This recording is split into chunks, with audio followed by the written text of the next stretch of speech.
Anda kembali bersama kami di Forum Christian. Saya masih bersama dengan Laksamana Muda TNI Muhammad Ali dan analis pertahanan Koni Rahakundini. Saya ke Pak Muhammad Ali. Pak Muhammad Ali, saya tadi sebelum jeda, saya pikir ini penting sekali untuk Anda menjawab secara langsung karena ini adalah obrolan atau perbincangan antara wartawan Kompas Etna Patisina dengan Letkol Heri, Letkol Anumerta Heri. Ini saya kutip secara lengkap. Gua kebat-kebit, ini kapal tua, overhaulnya ditunda terus tapi kapal terus minta disiapkan. Apa tanggapan Anda, Pak? Baik, terima kasih. Saya juga sudah mendengar itu. Memang kekhawatiran itu pasti ada karena kapalnya sudah 40 tahun ya.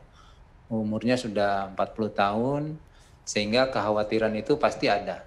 Mungkin kita sebagai pengawak mesti khawatir dengan kapal tua. Tapi selama tadi yang seperti disampaikan Ibu Koni, bahwa kita ada SPT, Sistem Pemeliharaan Terencana, ada PMS, Plan Maintenance System. Nah itu kita harus yakin, kita cek hari ke hari. Itu yang penting, hari ke hari, minggu ke minggu. Kemudian perlu diketahui itu bahwa ada Pak latihan laporannya? Pak mohon izin, ada Pak laporannya hari ke hari maintenance itu? Ada. Oh, ada ya? Ada. Jadi kemudian begini, dalam melaksanakan latihan kita juga bertahap, tidak ujuk-ujuk langsung melaksanakan penembakan torpedo, tidak diawali dengan latihan kering. Jadi tidak langsung live, kita langsung ada drill kering dulu. Drill kering di dalam simulator, kemudian di dalam kapal itu sendiri tapi tidak berlayar, kemudian baru di laut. Nah itu dilaksanakan dan berapa minggu, 1 minggu kalau nggak salah, 1 minggu atau 2 minggu sebelumnya kapal itu juga sudah melaksanakan latihan penembakan. Jadi dan tidak ada masalah, tidak ada terjadi blackout, tidak jatuh kapalnya dan tidak masalah. Kemudian dinas kelaikan sebelum berlayar juga mengecek kondisi terakhir. Nah, itu yang membuat mungkin Letkol Heri ini kemudian yakin, kemudian melaporkan kepada Panglima untuk siap berlayar dan bertempur. Gitu. Jadi kita latihan pun bertahap dan ini kan merupakan rangkaian latihan besar dari mulai di perairan Natuna, kemudian di perairan Dabo Singkep dan terakhir di Selat Bali karena akan menguji penembakan torpedo kepala latihan yang nantinya akan disusul oleh penembakan torpedo kepala perang, torpedo SUT, Surface and Underwater Target Torpedo. Itu semua alasannya Pak Ali percaya betul bahwa ini penyebab tenggelamnya KRI Nanggala adalah faktor alam ya Pak? Bisa jadi faktor alam. Saya belum bisa meyakini hasil evaluasi dari penyebab terjadinya kecelakaan ini bisa internal, bisa eksternal. Bisa faktor dari dalam, bisa faktor dari luar. Nah, ini masih kita teliti dan ini membutuhkan waktu. Dari beberapa kali kecelakaan kapal selam, itu selalu banyak yang menjadi misteri. Apa ini penyebabnya? Ini tidak terjadi di kapal baru dan kapal lama. Di luar negeri, di Rusia, di Amerika, bahkan di negara-negara maju sekalipun, kecelakaan kapal selam pernah ada yang terjadi di mana kapal itu baru berusia 4 tahun. Jadi negara sekelas Amerika dan Rusia yang negara superpower pun pernah merasakan hal seperti ini dan itu tidak tergantung pada usia dari kapal itu. Usia kapal itu tua asal perawatannya, asal SPT-nya tadi jalan, seperti yang disampaikan Ibu Koni, itu tidak ada masalah sebenarnya. Asal SPT-nya jalan dan dipatuhi. Demikian kira-kira. Iya, SPT-nya jalan dan dipatuhi. Bu Koni, Anda melihat sudah dipatuhi atau dari berdasarkan data yang Anda miliki itu sudah dipatuhi? Kalau SPT saya nggak punya akses karena SPT kan dipegang oleh Angkatan Laut ya. Angkatan Laut. Tapi kalau dari dokumen memang yang gini aja lah. Betul kita tidak akan menyari gini, jangan sampai pengertiannya kita mencari siapa kesalahan. Yang salah? Ya, bukan tapi itu. Apa yang harus diperbaiki? Apa yang harus diperbaiki? Karena menurut saya ini tuh puncak gunung es atas lemahnya Angkatan Laut kita. Itu aja. Dari situ dulu kita bicaranya supaya nggak salah pengertian nih. Kalau saya ditanya sebagai analis pertahanan, melihat report itu, ya kan, dan kemudian didukung dari berita dari Korea kan, itu kan, bahwa kapal ini tidak siap, gitu kan, itu jelas bahwa memang harusnya kapal ini hanya boleh mungkin, sekali lagi saya bukan Panglima Armada, mungkin hanya sebatas patrolling dan operation force gitu, tidak sampai ke striking force. Anda menyebutnya supporting force ya? Ya, supportnya. Kemudian yang kedua adalah tadi angkatan laut ini sudah menjadi bebannya jadi banyak. Dan ini mungkin caranya kita membuka mata karena kali ini pukulannya sangat hebat buat kita, bukan saja para kru dari Nanggala tapi calon juga yang akan ada di Nanggala. Makanya 53 orang kan yang naik, bukan 43. Jadi kehilangan itu sepertinya sudah double kalau buat saya merasakannya. Makanya kalau saya pasang bendera setengah tiang 40 hari, orang lain mungkin 7 hari, kalau saya 40 hari. Karena buat saya ini kalau tidak sampai kepala negara turun tangan langsung membereskan urgensi tentang bagaimana kesiapan angkatan laut kita, ini akan menyedihkan. Tadi saya baru bilang tentang Sudo Inhan. Sudo Inhan itu adalah bagaimana kemudian angkatan harus menerima apapun yang punya industri pertahanan lokal, tapi kemudian kapasitasnya, kapabilitasnya kita tahu sendiri tadi, dan ke angkatan laut nggak bisa nuntut apapun. Biasanya kalau dengan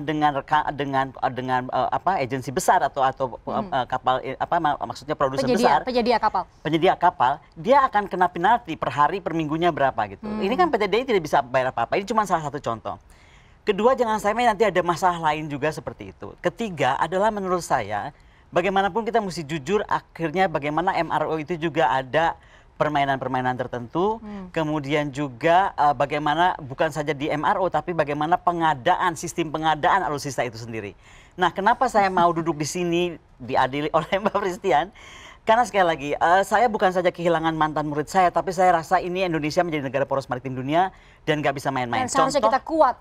Contoh, kita kalau mau betul masih tetap mau punya kapal selam, kapal tender harus ada. Bagaimana mungkin kita punya kapal selam? Itu hal sederhana ya? Iya, tender kapalnya tidak ada. Itu aja dari saya sendiri. Pak Ali mendengarkan betul tadi, mencermati tentu penjelasan dari Bu Kony. Kenapa semua itu belum terlaksana dengan ideal, Pak Ali?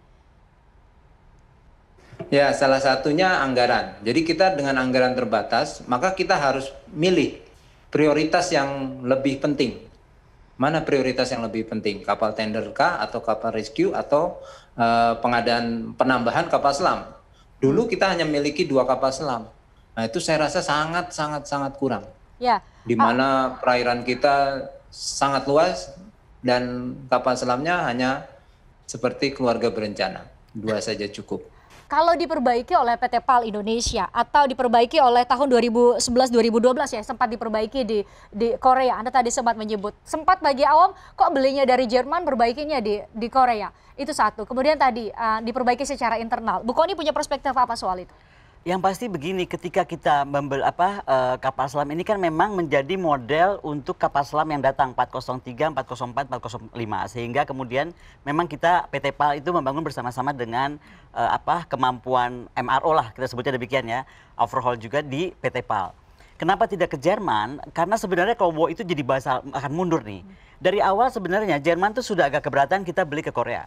Karena menurut Jerman yang teknologi penuh itu adanya di Turki waktu itu. Nah, tapi kemudian Korea menjamin bahwa dia bisa melakukan apa saja. Itu dulu latar belakangnya. Kenapa di PT PAL? Karena itu menjadi bagian dari transfer of technology. Salah satu tata cara kita melakukan alutsista pembelian alutsista atau procurement. Ada barter ya? Iya, procurement itu ada barter dengan pertukaran dengan transfer of technology, dan itu bagian dari situ. Yang saya mau bilang cuma satu, bahwa apapun pelajaran yang kita dapatkan dari Nanggala ini adalah pukulan besar, dan menurut saya sudah waktunya para peneriak HAM itu berteriaklah untuk HAM-nya TNI. Ini saya bisa nangis nih ngomong ini. Karena saya nggak bisa bayangkan melihat kapal selam seperti itu dengan kondisi yang demikian banyak keterbatasan, tetapi karena merah putihnya tentara-tentara kita, adik-adik kita, mereka lakukan gitu loh. Tadi contoh komunikasi sonar kan, ternyata nggak ada gitu. Hal paling sederhana untuk... Nah, padahal kalau kita lihat misalnya anggaran TNI gitu, paling banyak Alkom gitu. Jadi Alkom apa yang dibeli juga jadi bingung. Intinya mau saya bilang begini, ini harus ada perombakan total. Kejadian Nanggala ini adalah puncak gunung es, dan sekali lagi membuktikan betapa merah putihnya patriot-patriot bangsa kita itu gitu loh. Begitu tugasnya harus berangkat kemanapun. Kalau perlu titik koordinat dirubah pun dia berubah kok gitu loh. Hanya untuk membuktikan bahwa dia adalah patriot sejati. Tetapi ini harus diperhatikan oleh negara. Tidak mungkin kita membesarkan tentara kita dengan model anggaran. Ini kan tadi dinyatakan oleh Pak Ali. Karena anggaran, jadi kami harus mengatur yang tender enggak dulu, ini dulu, itu dulu. Nggak bisa gitu. Kalau kita mau punya kapal selam, then be it gitu loh. Kapal selam dengan seluruh perangkat yang ada. Kalau kita mau punya pesawat tempur yang dengan lengkap. Mbak Fris pasti nggak percaya di eranya Panglima Agus Suhartono. Saya tuh menghadap beliau di kantornya yang di Medan Merdeka. Ketika saya tahu salah satu F-16 yang kita beli itu yang bekas juga itu nggak punya drag suit. Bayangin aja pesawat tempur nggak punya drag suit. Seharusnya dilengkapi dengan itu ya? Iya, jadi banyak hal ini dipotong sebenarnya akhirnya membahayakan, mohon maaf dengan segala hormat, membahayakan operasi dan keselamatan dan juga alutsista itu sendiri. Alutsista kan mahal gitu. Tapi hanya karena beberapa hal urgent yang kemudian nggak dilakukan atau tidak ditaruh. Nah, jadi yang mau saya bilang secara sederhana begini, jangan pernah lagi bicara tentang pertahanan negara based on budget. Karena based on budget kita tuh berarti nggak bikin tentara betulan. Hanya tentara-tentaraan, bagisnya begitu. Belum lagi dia sebentar-sebentar disalahkan. Jadi lebih baik kita sekarang bicara begini, kapabilitasnya apa sih? Bahwa negara nggak bisa mencapai angka itu, itulah PR kita sipil. Tidak bisa menghamkan tentara kita, menjunjung tinggi kehormatan kemanusiaan mereka. Memenuhi hak asasi mereka, memenuhi hak asasi mereka, itu narasi dari Anda. Bagaimana memenuhi itu? Adakah rencana paling cepat yang harus segera direalisasikan atau bakal direalisasikan dalam waktu dekat, setidaknya dari Angkatan Laut, Pak Muhammad Ali? Untuk menambah alutsista dan melengkapi seperti yang disampaikan Bu Kony, kita sudah merencanakan. Jadi dalam Renstra saat ini kita merencanakan juga kapal tender atau kapal rescue ya, yang utamanya kapal rescue. Kapal rescue ini sebenarnya bisa berfungsi sebagai kapal tender juga, kalau dilengkapi dengan baik. Kemudian ada beberapa alutsista termasuk penambahan kapal selam dan penambahan frigate misalnya. Itu udah kita rencanakan dan memang ini kita harus bersama-sama dengan Kementerian Pertahanan dalam merencanakan hal ini. Mana yang prioritas, mana yang bisa didahulukan atau yang nanti bisa sambil jalan, dilaksanakan sambil jalan. Ya, kami sudah berusaha untuk menghubungi dari Kementerian Pertahanan, Pak. Kami juga sudah menyurati, tapi belum berkesempatan untuk hadir di saat kita tayang, Pak Muhammad Ali. Berharap betul sebenarnya Pak Prabowo datang di forum ini, tapi belum berkenan. Mungkin di lain kesempatan. Kami usai jeda kami bahas.